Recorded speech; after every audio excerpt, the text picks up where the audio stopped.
ఈ వారంలో ప్రముఖంగా నిలిచిన వార్తలపై విశ్లేషణ అందించడానికి ప్రొఫెసర్ డాక్టర్ కె నాగేశ్వర్ రెడ్డిగా ఉన్నారు. ఆలస్యం చేయకుండా వెంటనే అనాలిసిస్ తెలుసుకుందాం. హలో అండి, గుడ్ ఈవినింగ్.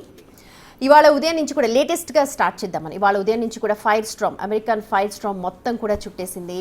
టెక్ దిగ్గజాలన్నీ కూడా ఒక్కసారిగా ఏం జరుగుతోంది అని చెప్పి ఆలోచన చేస్తూ ఉన్నారు. సో ట్రంప్ తీసుకునే నిర్ణయాన్ని మనం ఎలా చూడాలి?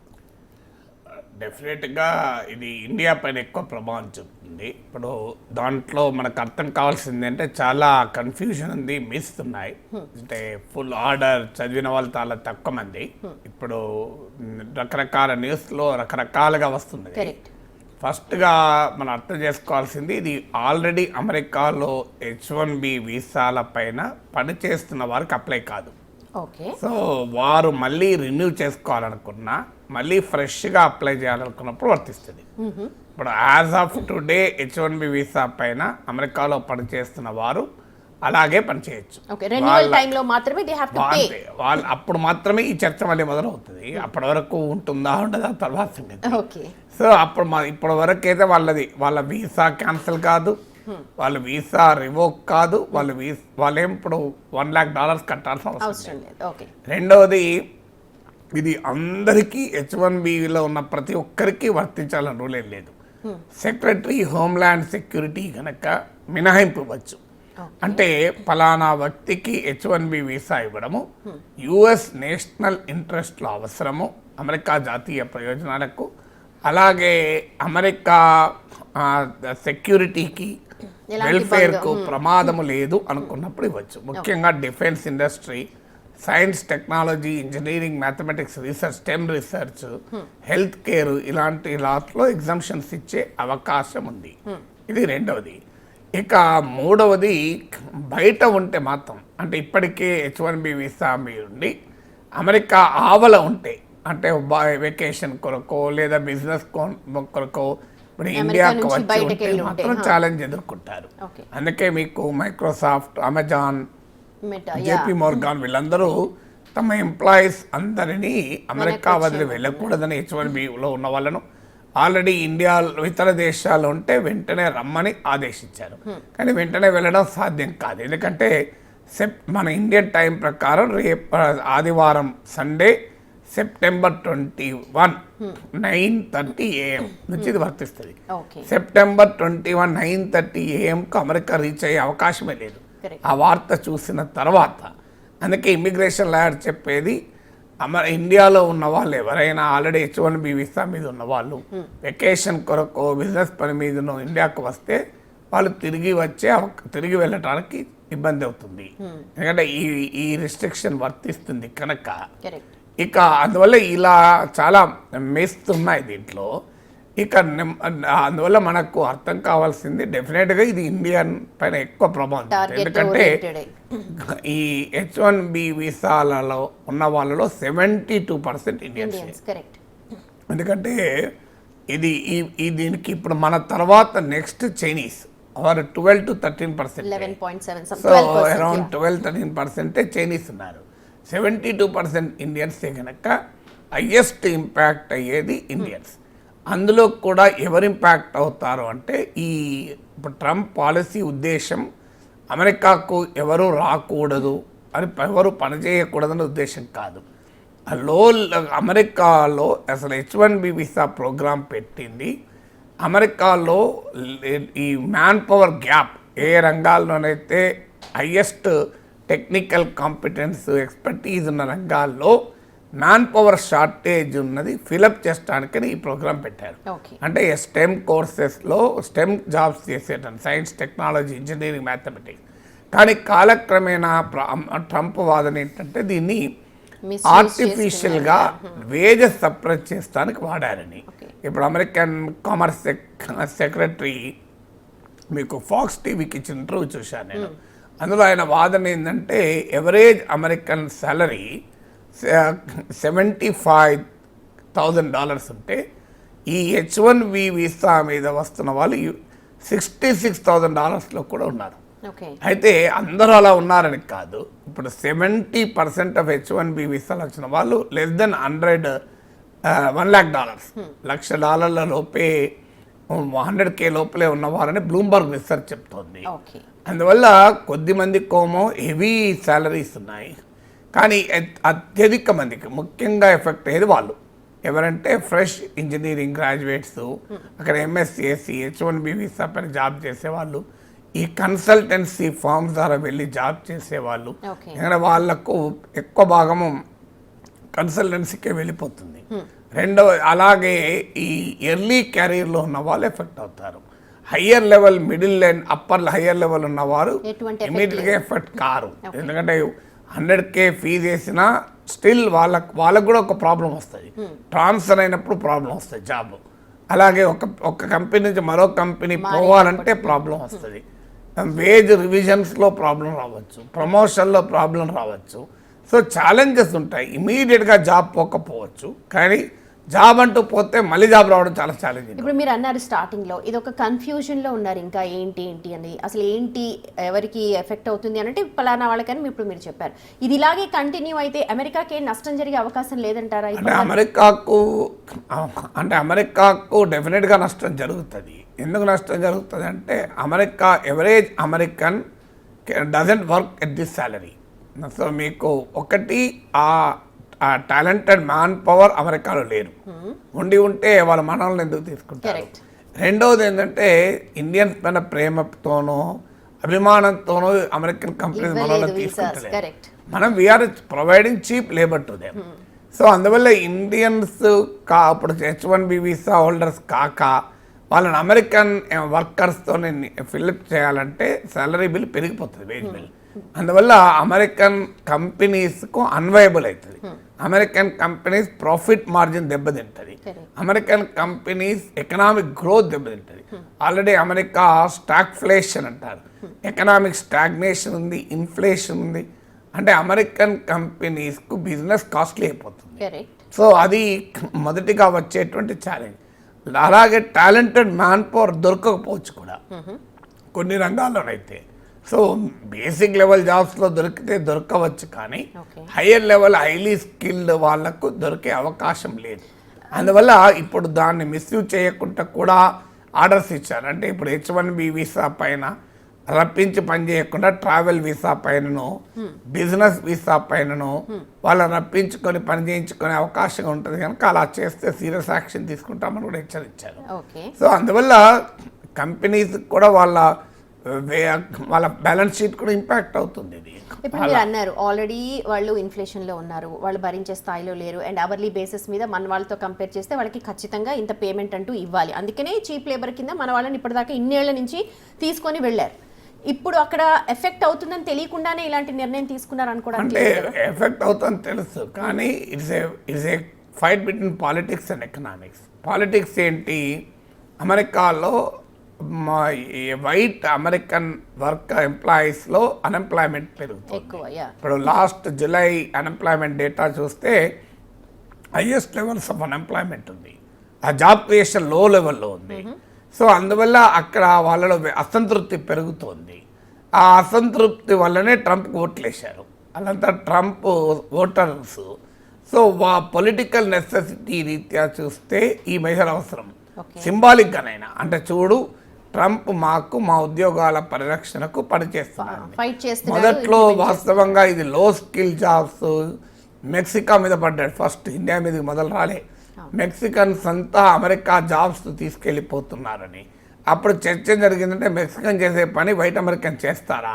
ఇప్పుడు నేను అమెరికాలో చూస్తే క్లీనింగ్ ఇలాంటి పనులన్నీ మెక్సికన్సే చేస్తారు పాపం.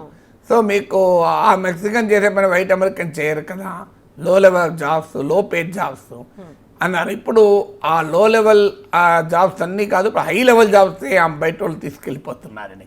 Immigrants contribute a lot to the American economy. ఇలా అమెరికా ఈ స్థాయిలో ఉందంటే ఇమిగ్రెంట్. ఇప్పుడు ఇలాన్ మస్క్ ఒక ఇమిగ్రెంట్. ఇలాన్ మస్క్ ఎంత పెద్ద సామ్రాజ్యాన్ని అమెరికాలో నిర్మించాడు.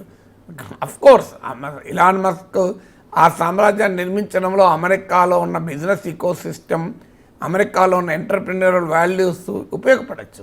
అదే సమయంలో ఇలాన్ మస్క్ ఉండే షార్ప్ బ్రెయిన్ కూడా ఉపయోగపడ్డది కదా. ఇప్పుడు ఇలాన్ మస్క్ లాంటి వాళ్ళు రావడం వల్ల అటు ఆయనకు లాభపడ్డది, అమెరికాకు లాభమైంది. కరెక్ట్. ఒక ఇలాన్ మస్క్ లాభం కాలే, అమెరికాకు లాభమైంది. ఓ స్పేస్ ఎక్స్ క్రియేట్ అయింది, ఓ టెస్లా క్రియేట్ అయింది, ఓ స్టార్లింక్ క్రియేట్ అయింది. మరి ఇన్ని కంపెనీలు క్రియేట్ చేసి ఎన్ని జాబ్స్ క్రియేట్ చేశాడు? మీకు పెద్ద పెద్ద వాళ్ళు ఇప్పుడు Sundar Pichai CEO of Google కావచ్చు, మైక్రోసాఫ్ట్ CEO కావచ్చు, వీళ్ళందరూ ఎక్కడ వచ్చారు? H1B వీసాల మీద మొదలొచ్చింది. మీకు అదంతా ఎందుకు? అది మీకు ఈవెన్ ట్రంప్, మీకు ఈ Vivek Ramaswamy another big supporter of ట్రంప్తో మొదలు పోటీ పడిన తర్వాత పాటు అక్కడ పెద్ద ఇండస్ట్రియలిస్ట్ ఇండియన్ అమెరికన్, అతను కూడా ఇలాగా వచ్చిన ఇలా దీన్ని సమర్థిస్తున్నాడు. H1B వీసా ఆయన కూడా పెద్ద ఎత్తున సమర్థిస్తున్నాడు. సో అందువల్ల మనకు అర్థం కావాల్సింది H1B వీసా వారు కేవలం వాళ్ళకు లాభపడడమే కాదు, they significantly contributed to American economy, American consumption contribute చేశారు. సో అమెరికాలో ఎంప్లాయ్మెంట్ క్రియేట్ చేశారు. అందువల్ల వీళ్ళందరిపైన అటాక్ చేస్తే అమెరికన్ ఎకానమీ కూడా దెబ్బతింటుంది. అయితే అది ఇమీడియట్గా పాలిటిక్స్ ఏం చెప్తుంది? ట్రంప్కు ఒక సింబాలిజం, ఏదో యాక్ట్ చేసినట్లుగా కనబడాలి, అవసరమైతే యాక్ట్ చేయాలని. ఇది ఎకనామిక్గా లాస్ అవుతుంది అంటే లాస్ అవుతుంది. అంటే it's a contradiction between political needs and economic needs. ఆ రెండింటి మధ్య ఘర్షణ చూస్తున్నాం. అయితే ఇప్పుడు ఈ పాజిటివ్, ఇప్పుడు మీరు అన్నట్టుగా అక్కడ లేబర్ కావచ్చు, లేకపోతే ఉన్న మంచి మంచి టాప్ క్రిమీ లేయర్ జాబ్స్ అన్నీ కూడా అక్కడ కనిపిస్తూ ఉన్నాయి. ఇప్పుడు ఇది మనకు ఎసెట్గా మనం పాజిటివ్ వేలో చూస్తే ఇప్పుడు ఇక్కడి నుంచి తరలి వెళ్ళడం ఆగిపోతుంటుంది. సో ఆ సబ్జెక్ట్ కావచ్చు, లేకపోతే ఇంటెలిజెంట్ పీపుల్, లేకపోతే ఇక్కడ క్రియేట్ చేస్తున్న వాళ్ళని ఎక్కువ మంది ఇండియాలో ఉంటారు అని మనం అనుకోవచ్చా? పాజిటివ్ వేగా వాళ్ళు ఉపయోగించుకుంటూ ఉపయోగము, మనం ఉపయోగించుకోకపోతే brain drain is better then brain in drain అంటారు. ఓకే, మేధావుల వలస నష్టమే, కానీ వాళ్ళని ఉపయోగించుకోకపోతే ఏమొస్తుంది? ఇండియన్ ఎకానమీ వాటిని ఉపయోగించుకోగలగాలి కదా. ఇవాళ వీళ్ళని నిజంగానే ఆ వాతావరణం మన ఇండస్ట్రీలో ఉండాలి, ఆ ఎకడమిక్ సిస్టమ్ మన దగ్గర ఉండాలి, ఎకానమీ ఆ రకంగా ఉండాలి కదా. లేకపోతే ఏమవుతుంది? సో వాళ్ళు ఇక్కడ అన్ఎంప్లాయ్మెంట్ కంట్రిబ్యూట్ చేస్తారు. ఏమవుతుందంటే ఆ రకమైన ఫ్రీడము, ఎంటర్ప్రినర్షిప్, ఆ ఇకో సిస్టమ్ మనం క్రియేట్ చేయడం లేదు కదా. ఇప్పుడు అమెరికన్ యూనివర్సిటీస్లో మీకు నేను MITలో చూశాను, మ్యాథమెటిక్స్ ఇన్స్టిట్యూట్ ఆఫ్ టెక్నాలజీలో స్టూడెంట్స్ ల్యాబ్కి వెళ్తే ఆశ్చర్యమైంది, వాళ్ళు మినీ రోబోట్స్ తయారు చేస్తాను ప్రాజెక్ట్ రిపోర్ట్లో. మన దగ్గర ప్రాజెక్ట్ రిపోర్ట్లు అమీర్పేటలో జిరాక్స్ సెంటర్లో తయారవుతాయి. సో మనం ఆ లెవెల్ సృష్టించుకుంటే డెఫినెట్గా ఉపయోగం, అనుమానమే లేదు. కానీ ఆ రకమైన ఉదాహరణకు మీకు సింపుల్ ఎగ్జాంపుల్, పెద్ద పెద్ద టెక్నాలజీ పక్కకు పెట్టండి.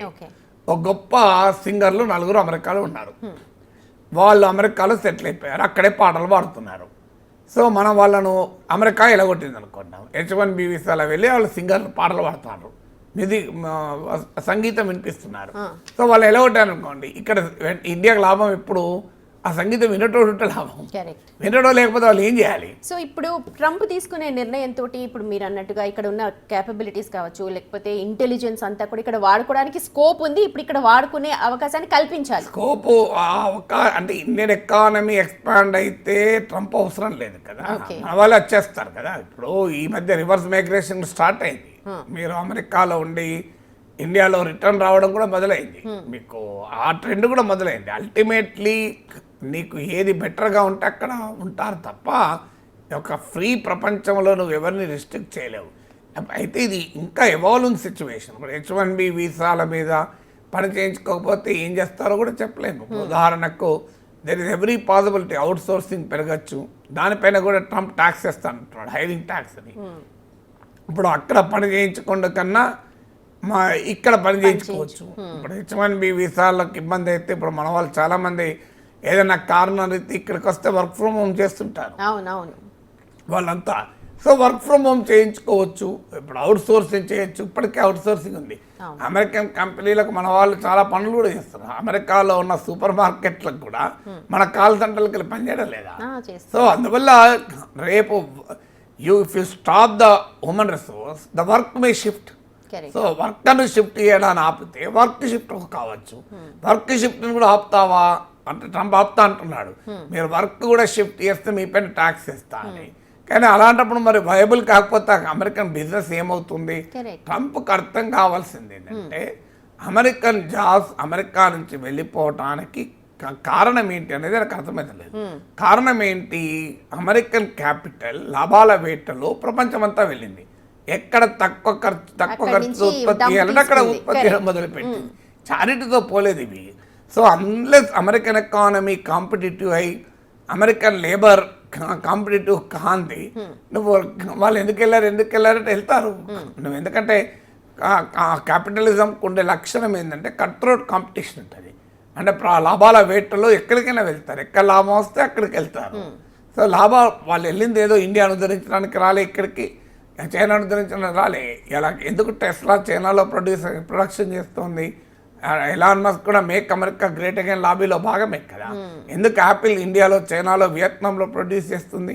ఏదో మన వాతావరణం నచ్చి కాదు కదా, మన ఫుడ్ నచ్చి కాదు కదా. మళ్ళీ ఇక్కడికి ఎందుకు వచ్చారు? ఇక్కడ చీప్ ప్రొడక్షన్ కనుక వచ్చారు. ఇక్కడే కాదు, ఎక్కడ చీప్ ప్రొడక్షన్ ఉంటే అక్కడికి వెళ్తారు. That is how the capital flows. Capital ఉండే లక్షణం in search of profit it goes anyway. So నీకు ఇప్పుడు కాదు, క్యాపిటల్కి ఉండేటువంటి సహజ స్వభావానికి భిన్నంగా క్యాపిటల్కు నేషనలిజం ఉండాలి, జాతీయత ఉండాలి, దేశభక్తి ఉండాలి. అది అమెరికాలోనే ఉండాలి. ఎందుకు ఉంటుంది? లాభం ఎక్కడితే అక్కడికి ఉంటుంది. Capital has no nationalism. క్యాపిటల్కు ప్రాఫిటిజమే ఉంటుంది తప్ప నేషనలిజం. ఈజ్ అ పక్కా బిజినెస్ మ్యాన్. మనం ఫస్ట్ స్టార్టింగ్ అనుకున్నట్టుగా బిజినెస్ మ్యాన్, కానీ ఖచ్చితంగా ఎఫెక్ట్ పడుతుంది ఎకానమీ మీద అని తెలిసి ఇలాంటి వెర్రి వేలం నిర్ణయాలు అని చెప్పి పక్కా బిజినెస్ మ్యాన్ కానీ పక్కా పొలిటీషియన్ కూడా. ఓకే, రెండింటి మధ్య రెండు రోల్స్ ఉంటాయి కదా. అలాంటప్పుడు H1B వీసాను ఇదివరకు సమర్థిస్తూ మాట్లాడాడు కూడా. ఇలాన్ మస్క్ సమర్థించినప్పుడు నేను ఇది గ్రేట్ ప్రోగ్రామ్, నేను కూడా ఆ ప్రోగ్రామ్ ఉపయోగించుకున్నాను కూడా అన్నట్టు. సో అల్టిమేట్లీ ఒక సామెత ఉంది, ఎన్నికలప్పుడేమో పొలిటీషియన్గా ఉంటారు, ఎన్నికలు అయ్యాక సీఈఓలుగా మారుతారు, మళ్ళీ ఎన్నికలు వచ్చినప్పుడు మళ్ళీ పొలిటీషియన్లు అవుతారు. ఇప్పుడు 2026లో మిడ్ టర్మ్ ఎలక్షన్స్ ఉన్నాయి. సో ఆ ఎలక్షన్స్లో గెలవాలి. ఇప్పుడు ట్రంప్ పట్ల రేటింగ్స్ పడిపోతున్నాయి. సో ఈ has to create some fervour కదా. సో అదొకటి కారణం కావచ్చు. రెండవది, ఇండియాతో ట్రేడ్ డీల్ నడుస్తుంది. అమెరికా ఉత్పత్తులను ఇండియాలో అమ్ముకోవాలి అని. ఇప్పుడు ఉదాహరణకు అమెరికా సోయాను చైనా పెద్ద ఎత్తున కొంటుంది. ఆ చైనా పైన రిస్ట్రిక్షన్లు ఇస్తే చైనా సోయా కొనమా అనేది బ్రెజిల్ నుంచి కొంటారు. ఇప్పుడు American soya farmer, corn farmers middle అమెరికాలో ఉంటా, వాళ్ళంతా ట్రంప్ సపోర్టర్స్. ఇప్పుడు మన ఇండియాలో కార్న్ కొనమని అంటున్నాడు. ఒక రకంగా రష్యన్ ఆయిల్ అని పేరు చెప్పి శాంక్షన్ విధించడం కానీ, H1B కానీ, ఇవన్నీ ఏంటంటే ఇండియా పైన ఒత్తిడి తేవడానికి. అమెరికా లక్ష్యం ఏంటంటే భారత వ్యవసాయ మార్కెట్లోకి, డైరీ మార్కెట్లోకి, ఫిషరీస్ మార్కెట్లోకి పెద్ద ఎత్తున ఎంటర్ కావాలని ఎత్తుగడ. ఇప్పుడు H1B వీసా కొరకు మన గవర్నమెంట్ రైతుల ప్రయోజనాల్ని, పాల ఉత్పత్తిదారుల ప్రయోజనాల్ని తాకట్టు పెడుతుందా,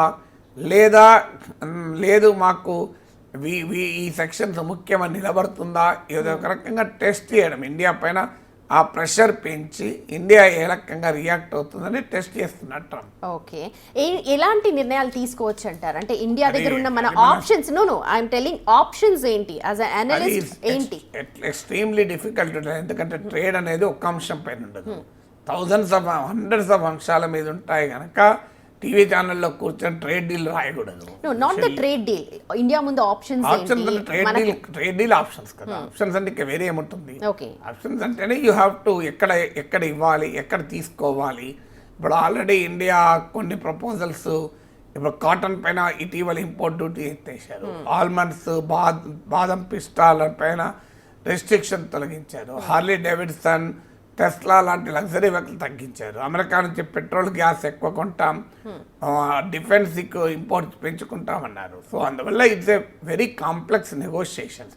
మనం టీవీ ఛానల్లో కూర్చొని ట్రేడ్ డీల్లు రాయకూడదని ఎందుకంటున్నా అంటే, ఒక అంశం పైన ఒక్కొక్క దానిపైన మనము లాభ నష్టాలని బేరీజ్ వేసుకోవాలి. అమెరికా ప్రపోజల్ ఏంటి, మన ప్రపోజల్ ఏంటి, ఏది ఎలా, మైక్రో పిక్చర్ ఏంటి, మ్యాక్రో పిక్చర్ ఏంటి అని చాలా బ్యాలెన్స్ చేసుకోవాలి. స్టూడెంట్స్ పర్వ్యూ ఇప్పుడు ఎలా మారాలంటారు? డాలర్ డ్రీమ్స్ షాటర్ అవుతూ ఉన్నాయి, కొత్త వాళ్ళకి వెళ్ళడానికి అవసరం అక్కడ లేదు, అసలు ఛాన్సెస్ లేవు. వాళ్ళ వ్యూ ఇప్పుడు ఎలా మారాలి, ఎక్కడ వాళ్ళు కాన్సంట్రేట్ చేయాలి? ఇది ఈ రిస్ట్రిక్షన్స్ అన్నీ కూడా లో లెవెల్, బిగినింగ్ లెవెల్ వాళ్ళపైన ఎక్కువ ఇంపాక్ట్ చూపుతుంది. ఇదనే కాదు, ఈవెన్ ఆర్టిఫిషియల్ ఇంటెలిజెన్స్ అయినా, రోబోటిక్స్ అయినా, టెక్నాలజీ డెవలప్మెంట్ ఎప్పుడు కూడా లోయర్ లెవెల్, మీడియాకర్ లెవెల్ వాళ్ళని ఎఫెక్ట్ చేస్తుంది.